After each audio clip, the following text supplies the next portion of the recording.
اللہ وہ معبود برحق ہے کہ اس کے سوا کوئی عبادت کے لائق نہیں، زندہ ہے، سب کو تھامنے والا، اسے نہ اونگ آتی ہے نہ نیند، جو کچھ آسمانوں میں اور جو کچھ زمین میں ہے سب اسی کا ہے۔ کون ہے کہ اس کی اجازت کے بغیر اس سے کسی کی سفارش کر سکے؟ جو کچھ لوگوں کے روبرو ہو رہا ہے اور جو کچھ ان کے پیچھے ہو چکا ہے اسے سب معلوم ہے، اور لوگ اس کی معلومات میں سے کسی چیز پر دسترس حاصل نہیں کر سکتے۔ ہاں، جس قدر وہ چاہتا ہے اسی قدر معلوم کرا دیتا ہے۔ اس کی بادشاہی اور علم آسمان اور زمین سب پر حاوی ہے، اور اسے ان کی حفاظت کچھ بھی دشوار نہیں۔ وہ بڑا عالی رتبہ ہے، جلیل القدر ہے۔ دین اسلام میں کوئی زبردستی نہیں ہے، ہدایت صاف طور پر ظاہر اور گمراہی سے الگ ہو چکی ہے۔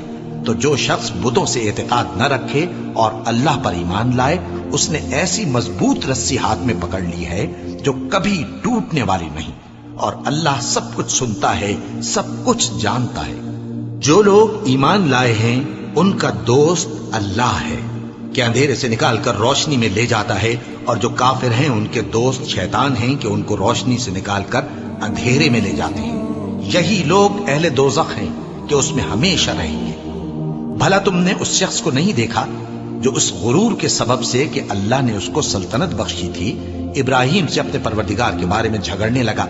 جب ابراہیم نے کہا میرا پروردگار تو وہ ہے جو زندگی دیتا ہے اور موت دیتا ہے، وہ بولا کہ زندگی اور موت تو میں بھی دے سکتا ہوں۔ ابراہیم نے کہا کہ اللہ تو سورج کو مشرق سے نکالتا ہے، آپ اسے مغرب سے نکال دیجیے۔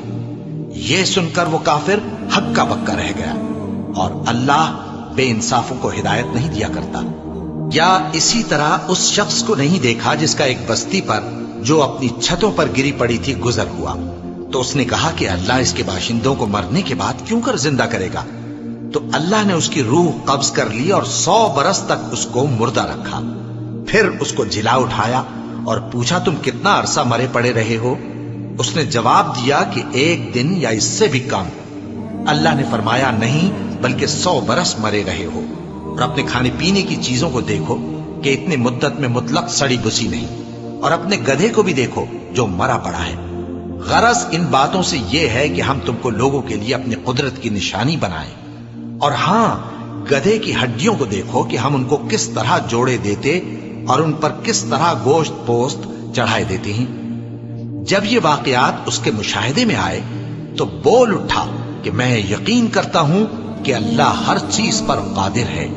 اور جب ابراہیم نے اللہ سے عرض کیا کہ اے پروردگار مجھے دکھا کہ تو مردوں کو کیوں کر زندہ کرے گا، اللہ نے فرمایا کیا تم نے اس بات کا یقین نہیں کیا؟ انہوں نے کہا کیوں نہیں، لیکن میں دیکھنا اس لیے چاہتا ہوں کہ میرا دل اطمینان کامل حاصل کر لے۔ فرمایا کہ 4 پرندے لے لو، پھر ان کو اپنے سے ہلا لو اور ان کے ٹکڑے ٹکڑے کر دو، پھر ان کا ایک ایک ٹکڑا ہر ایک پہاڑ پر رکھ دو، پھر ان کو بلاؤ تو وہ تمہارے پاس دوڑتے چلے آئیں گے، اور جان رکھو کہ اللہ غالب ہے، صاحب حکمت ہے۔ جو لوگ اپنا مال اللہ کی راہ میں خرچ کرتے ہیں ان کے مال کی مثال اس دانے کی سی ہے جس سے 7 بالیں اگیں اور ہر ایک بال میں 100 دانے ہوں، اور اللہ جس کے اجر کو چاہتا ہے اور زیادہ کرتا ہے، اور اللہ کشائش والا ہے، سب کچھ جاننے والا ہے۔ جو لوگ اپنا مال اللہ کے راستے میں صرف کرتے ہیں پھر اس کے بعد نہ اس خرچ کا کسی پر احسان رکھتے ہیں اور نہ کسی کو تکلیف دیتے ہیں، ان کا صلہ ان کے پروردگار کے پاس تیار ہے، اور قیامت کے روز نہ ان کو کچھ خوف ہوگا اور نہ وہ غمگین ہوں گے۔